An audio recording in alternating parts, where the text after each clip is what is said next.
Okay, hey guys, we have a new outfit unlocked. Do not mind my hair. I'm actually gonna do my hair right now while I talk. This is my toothbrush.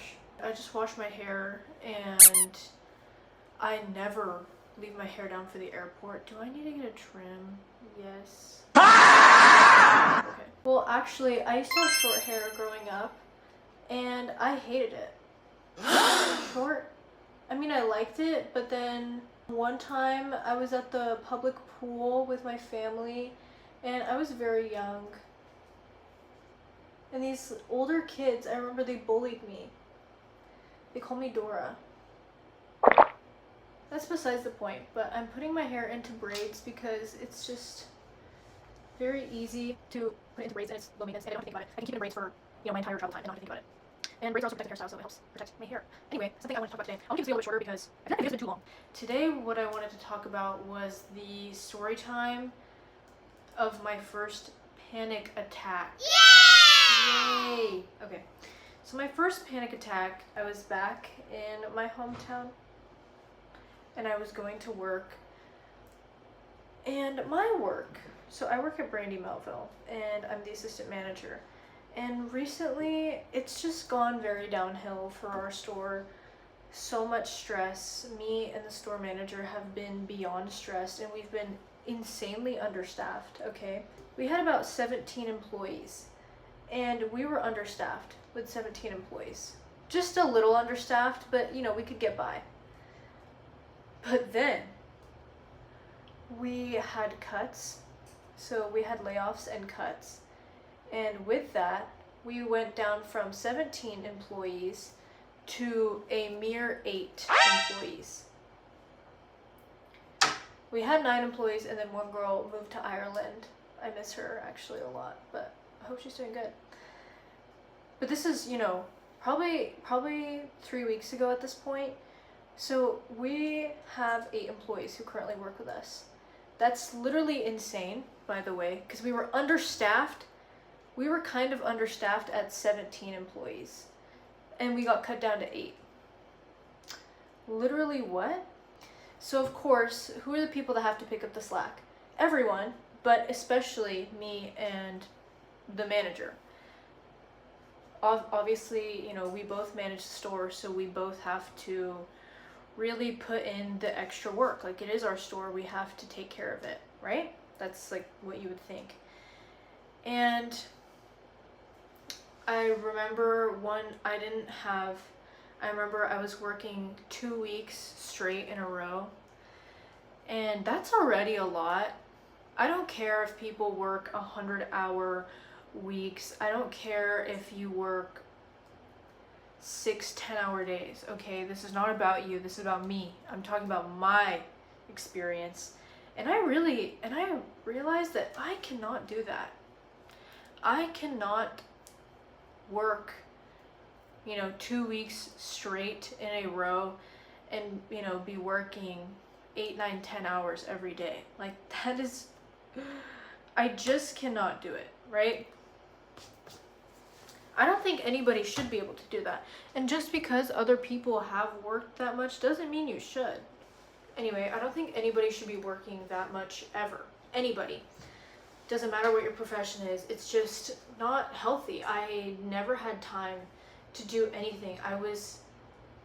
I didn't even have the energy to think.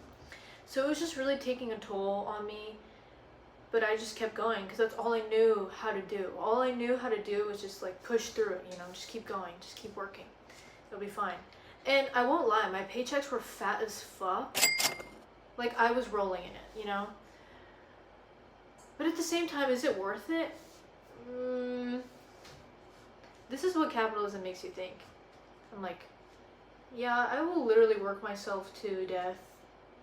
If the paycheck is bad. Hello? What am I thinking right now? Every single day, those 2 weeks, I tried to put on an actual outfit and makeup because it made me feel a little bit better actually getting ready for work and feeling presentable. But this one day, I believe it was a Saturday. This Saturday I walk into work. This is my 14th day of working for 2 weeks straight. And I had a 10-hour shift ahead of me. Yeah, I had a 10:30 to 9. That's more than a 10-hour shift. I don't know how much that is. I'll put it up on the screen. But that's besides the point.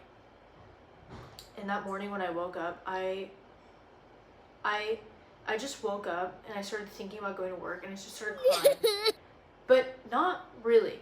I shed like 2 tears and I was like, all right, time to get ready for the day. And I was just sitting in front of my mirror trying to do my makeup. But it was so weird. I've never experienced that where I couldn't even get myself to pick up my makeup. I was just kind of like sitting there and just staring at myself.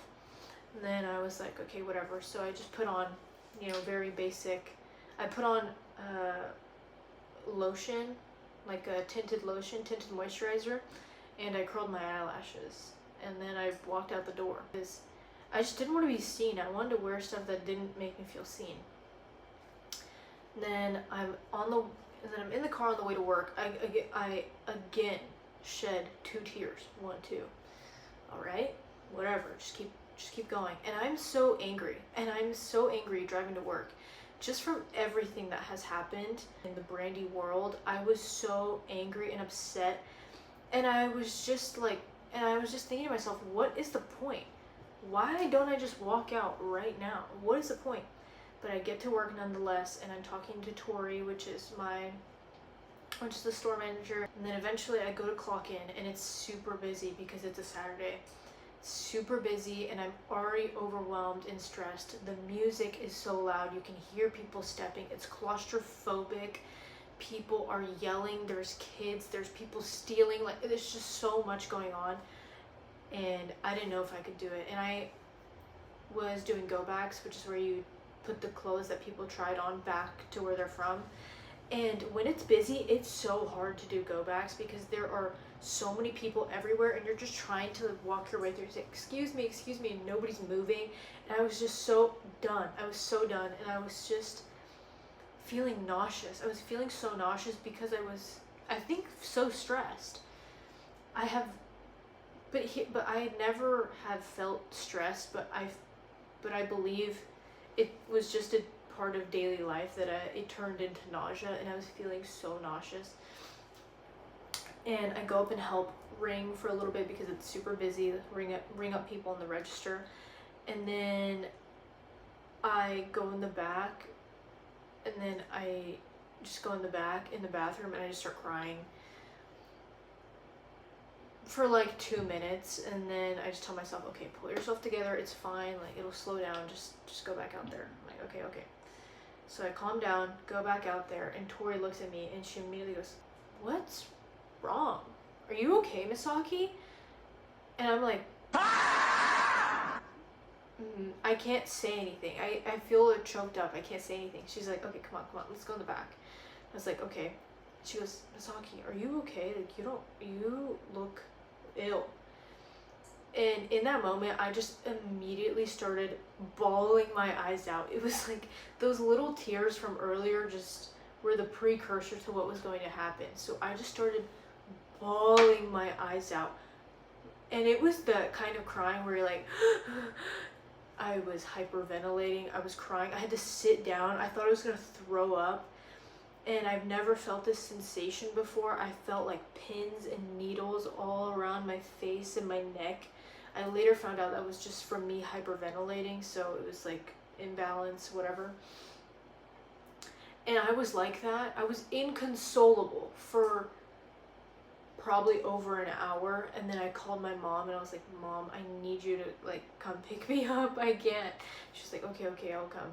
And Tori was like, come on, let's go get a breath of fresh air. And I didn't really want to go outside. I just kind of wanted to sit back, and I didn't want anybody to see me because I was losing it. But she was like, no, come on. So I was like, okay, whatever. I'm not in the mood to say anything or argue. I'll just go outside.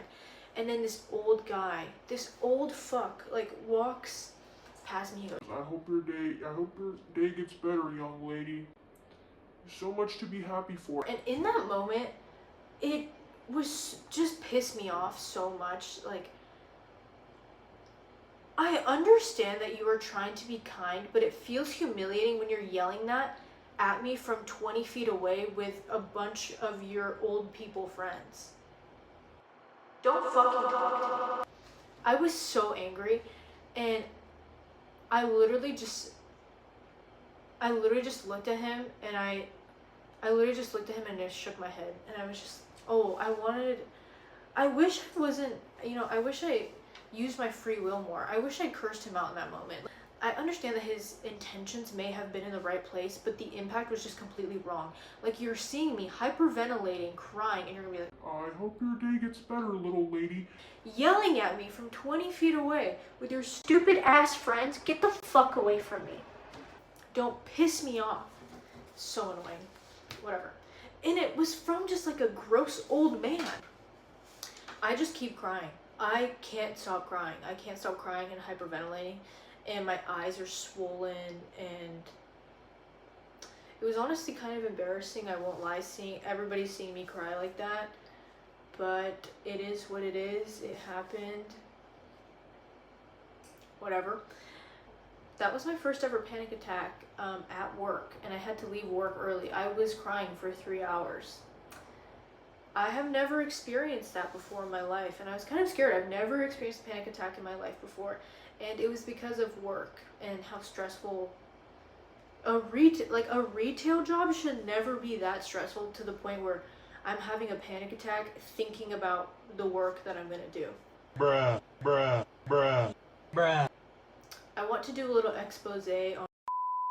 I do still work there as of right now, so anyway, that was my first ever panic attack story at Brandy, Melville. I hope you guys enjoyed. This is gonna be a shorter video because it's just kind of a stupid story, but I wanted to tell it. So yeah, I love you all, and I'm gonna film me going to the airport at 2 a.m.